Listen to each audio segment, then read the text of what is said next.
Hello everyone, this is Anjali Bisht. Hope you are keeping yourself safe and enjoying this COVID time. I'm a practicing advocate at High Court of Nainital, Uttarakhand as well as District Court Compound, Dehradun. For many of you, there might be a question, what is the purpose of making this video? To be clear, the purpose of making this video is to clear the doubts among the law students as well as students of class 12 who plan to take law as a career, and they believe that if they take law as a profession, they will either land up being a lawyer or they will either land up being a judge. So believe me, there are other options also which will be discussed in this video. But before we can actually go into the discussion, I would like to congratulate the team of Bharatiya Nyaya Shastra. For many of you, this might be a new name, but this is a website which is run by the law students as well as IT students, and it provides a platform for the law aspirants to personally develop their skill and participate in the extracurricular activities. For further details, you can either visit the website either on Facebook and Insta. For other further queries, you can drop a message in the Facebook itself or in the Instagram itself.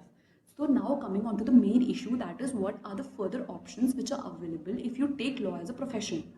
So when we take law as a profession or when we think law, a picture comes to our mind that law is something related to being a lawyer who's arguing in the court, or law is something related to being judge who is listening to the lawyer. But there are various other options also which are available if you take law as a profession. The first being applying for the law firms. There are many law firms, and these law firms are booming in these sectors. Law firms are corporate law firm, like income tax law firms or IP law firms. So if you plan to go for a corporate law firm or say a IP law firm, then you should be very clear about the concepts of IPs. So if you in the third year you plan that I should, after completion of my degree, I will be applying for jobs in the IP law firm. So start learning the IP laws, start brushing the IP laws, start taking up IP laws, and start your internship with IP law firms. Just send your CV to IP law firms so that by the end of fifth year, you would be very clear that yes, I want to go into the IP law firm. When you take your internship into the IP law firm or a corporate law firm, you become clear about your vision, that whether you want to pursue as a job in IP law firm or not, or whether I want to switch my law profession. In the college tenure, you have the time to switch or think or apply for a job. So be very specific and learn about the laws and target internship according to which you want to take your future in legal profession. So apart from this, if you are not interested in law firm or running a private job, then you might enter into the government. You might think of a government sector. There are government sectors like law officers exams are there. Banks even hire legal professionals. Even there is a APO exam which is conducted in each state. APO is just below the post of public prosecutor. Each state have the APO exams, and there are criteria for APO exams.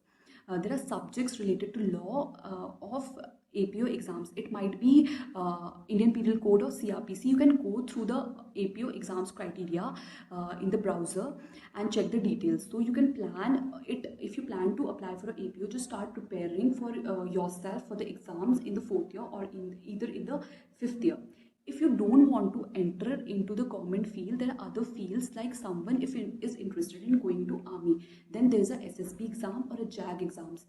Though the entry for JAG exams for girls is very little, 3 to 4 seats, and for the boys also the reservation is very high, but still if you start preparing for it in the fourth year or fifth year, you will definitely go for SSB. Just check the criteria, what requirements are there. If I apply for a SSB exams, what I have to do if I want to go for a SSB exams or a JAG exam in army. Other than that, if you want to take law as a profession, then if you don't want to go for a litigation or you don't want to go for being a judge, then you can take up this option of PSUs, because there are many public sector undertakings which hire the law graduates. But how they hire? The question is this: they hire, some of the PSUs hire on the basis of merit-based exams, which is the CLAT examination. So if you go through the website of PSUs hiring, that like ONGC, they hire the graduate of LLB based on the CLAT exams. This CLAT exam is similar to the CLAT exams of LLM. So if you plan to go for a PSU, then you can prepare yourself for this LLM exams. And if you see the criteria, and if you see the syllabus of this CLAT exam, it is similar to the subjects which I've already studied. So you just have to start brushing your subjects, start polishing the subjects, and straight away apply for PSU after you complete your law degree, because this CLAT exams gives a lot of time after you complete, after your degree is fully completed. So the next option with you might be taking this IAS officer exam, IPS officer exam. There is a section for law, which will be very easier for you when you take a law as a profession. So if you take law as a profession, the other end thing which would come, that I don't want to go for litigation, then you could go for a teaching. But for teaching also, you should have to do pursue LLM and then go for teaching. So this, after the LLM, you have to clear an exam called UGC exams. So someone who wants to go to be a who wants to be a professor can go for LLM and take up legal profession, legal professor as their exams. So other aspects could be, if someone wants to go for a corporate law firm, then they can do a CS a company course, which will help them in corporate firm to get hired more easily. It will add to their value of law degree. These are the options which have been discussed, other than as an advocate or being a judge. So for any doubts and questions, you can for sure communicate your doubts to the concerned person of the Bharatiya Nyaya Shastram, and I would be glad and happy to revert back to your doubts. Hope this video serves a purpose to you, and you are clear on the subject that there are other options which are available if you take law as a profession.